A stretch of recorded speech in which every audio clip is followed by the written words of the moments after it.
नमस्ते, मैं Ujjwala Patil. Creative fashion में आप सभी का बहुत-बहुत स्वागत है। आज हम सिलाई के कुछ खास ट्रिक्स देखेंगे। आशा करती हूँ आपको ये ज़रूर पसंद आएंगे। तो चलिए शुरू करते हैं।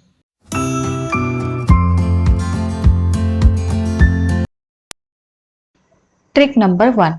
कई बार ऐसा होता है कि हमें खाली बॉबिन चाहिए होती है क्योंकि हमारे पास कोई दूसरे कलर का धागा भरने के लिए बॉबिन नहीं है। तो इस बॉबिन को हमें खाली करना है इस नलकी के ऊपर। तो हाथ से करेंगे तो बहुत टाइम जाएगा, इसीलिए मैं आपको खास ट्रिक बताऊंगी। तो उसके लिए मैंने लिया है ये डबल साइडेड टेप। ये डबल साइडेड टेप है, मतलब दोनों साइड से चिपकता है और इसकी लिंक आपको डिस्क्रिप्शन बॉक्स में मिल जाएगी क्योंकि मैंने इसे अमेज़न से खरीदा है। अब इसका छोटा सा ही पीस काटना है और दूसरी बॉबिन लेनी है। ठीक है, ऐसी बॉबिन लेनी है कि जिसके अंदर कम से कम धागा भरा हो और उसके ऊपर हम चिपका देंगे। और इसके जो कॉर्नर्स है इसे मैंने कट कर दिया जो एक्स्ट्रा हो रहे थे। और एक पीस में काट रही हूँ क्योंकि इस पीस को हम लगाएंगे नलकी के ऊपर। जिस नलकी के ऊपर हमें धागा भरना है उसके एक साइड में लगा दीजिएगा और इसे भी अच्छे से चिपका दीजिएगा। चिपकाने के बाद अब ये जो डबल साइडेड टेप हमने लगाया है इसके ऊपर भी एक परत है, तो इसे हमें निकालना है ताकि चिपकने वाला भाग खुला हो जाए। तो ये चिपकने वाला भाग है। ठीक, तो आपको समझ में आ गया होगा। सेम तरीके से यहाँ पर भी इस परत को हम निकाल देंगे। दोनों की परत निकल चुकी है। अब यहाँ पर हम होल करेंगे। ये पेपर होता है बिल्कुल पतला सा ट्रांसपेरेंट, तो आसानी से होल पड़ जाता है। अब हम इसे एक दूसरे के ऊपर चिपका देंगे कुछ इस तरीके से।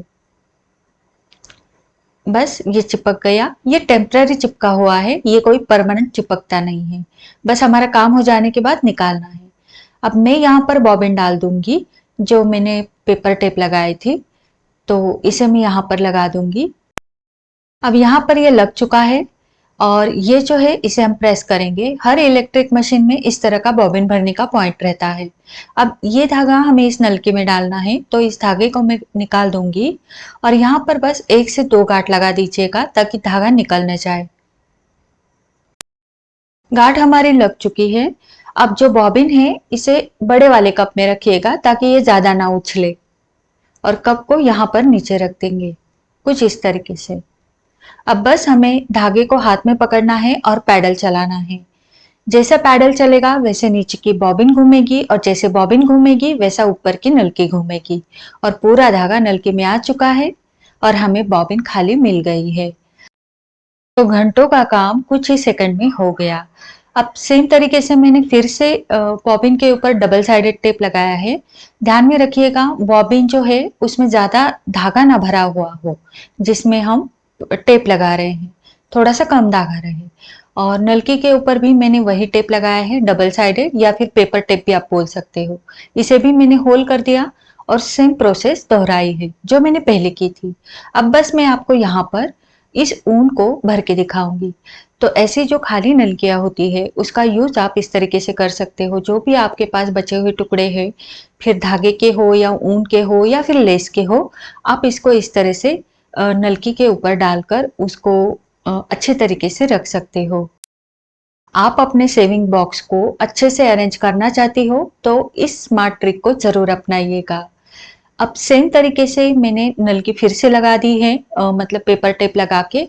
अब मैं यहाँ पर गोटा पट्टी की लेस है जो इधर उधर पड़ी रहती थी उसे भी मैंने इस तरह से नलकी के ऊपर लगा दिया है। इस तरीके से कोई भी लेस के छोटे मोटे टुकड़े हो आप इस तरीके से नलकी के ऊपर लगा सकते हो और ये बहुत आसान है। तो इस तरीके से ये ट्रिक आपको कैसे लगी मुझे नीचे जरूर बताना। अब हम देखेंगे हमारी अगली ट्रिक। ये बहुत इंटरेस्टेड है। तो यहाँ पर मैंने गोटा पट्टी और ऊन ले ली है।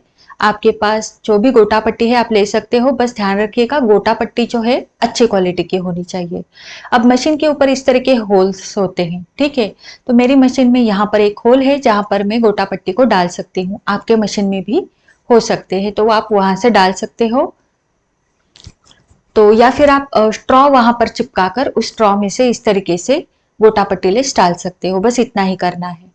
अब मैंने ऊन भी लिया है, तो ऊन और गोटा पट्टी दोनों एक साथ डालने हैं। तो यहाँ पर मैंने ऊन भी डाल दी। ऊन आप अपने मैचिंग के हिसाब से ले सकते हो किसी भी कलर की। मैंने ग्रीन कलर लिया है और इसे मैंने कप में डाल दिया है।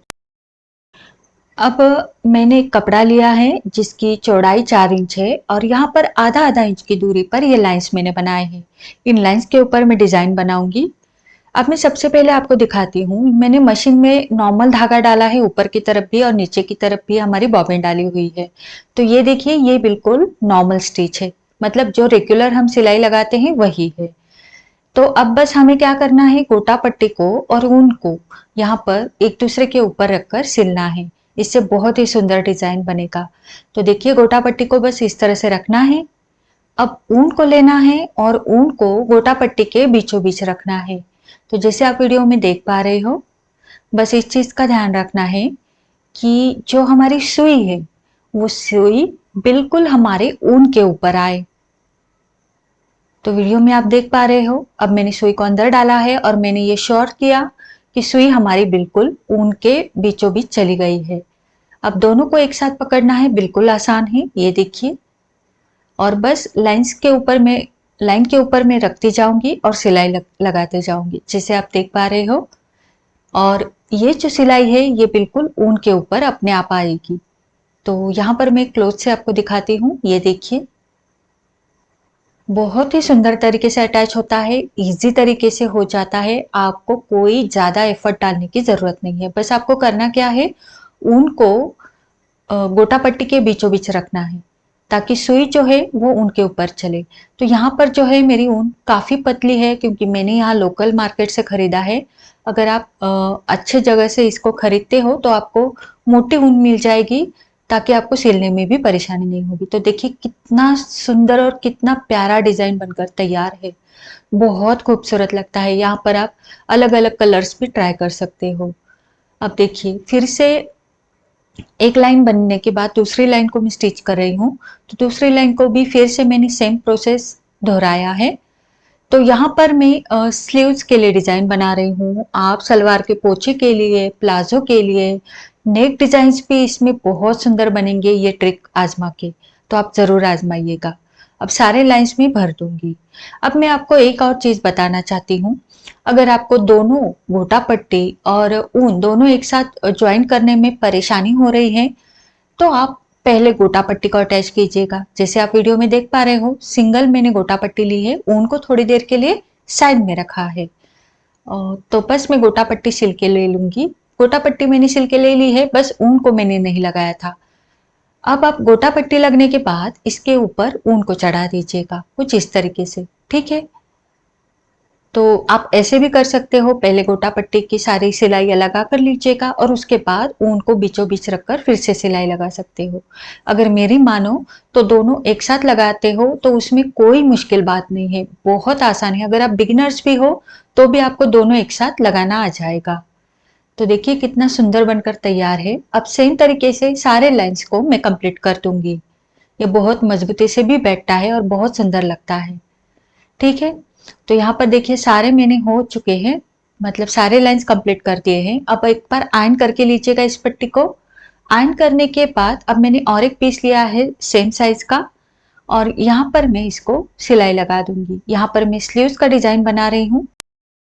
आप अपनी क्रिएटिविटी दिखाकर कई तरह के नेक डिजाइन्स भी बना सकते हो इस ट्रिक से।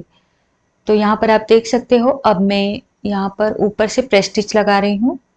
प्रेस स्टिच लगने के बाद मैंने स्लीव्स लिया है, यहाँ पर मैं एल्बो लेंथ की स्लीव्स बना रही हूँ। आप चाहो तो 3/4 स्लीव्स बना सकते हो, फुल लेंथ स्लीव्स बना सकते हो, इस तरह के कफ अटैच करके। अब यहाँ पर मैं ऊपर की तरफ गोटा पट्टी लेस लगाऊंगी। तो इसे मैंने ऊपर की तरफ लिया, यहाँ से फोल्ड किया पट्टी को और ये स्टिच लगाते लगाते मैं अंदर गोटा पट्टी भी डालूंगी। तो ये गोटा पट्टी की लेस मैंने ली है इसे और एनहांस करने के लिए और यहाँ पर इसके बीचों बीच डाल दिया और ऊपर से मैं सिलाई लगाऊंगी। तो यहाँ पर ये स्लीव डिजाइन बहुत ही सुंदर तरीके से तैयार हो जाएगा। आप इसे पोछे में इस तरह के डिजाइन बना सकते हो, कोई फूल पत्तों का डिजाइन बना सकते हो, जैसे आपकी इमेजिनेशन है वैसे आप डिजाइन क्रिएट कर सकते हो। तो आशा करती हूँ आप भी इस ट्रिक्स को जरूर ट्राई करेंगे यहाँ पर और एक बात मैं आपको बताना चाहती हूँ, अगर ये पतले कपड़े के ऊपर आप इस तरह से सिलाई लगाते हो, इस तरह से सिलवटें आती है जो काफ़ी सुंदर लगती है। अगर आपको इस तरह की सिलवटें पसंद नहीं है तो आप कपड़े को फ्यूजिंग पेपर लगाइएगा और फिर उसके ऊपर डिज़ाइन बनाइएगा। तो आज का ये वीडियो आपको कैसा लगा मुझे कमेंट करके नीचे ज़रूर बताना। अच्छा लगा है तो लाइक करना, शेयर करना और चैनल को सब्सक्राइब ज़रूर करना। मिलते हैं हमारे अगले वीडियो में। धन्यवाद।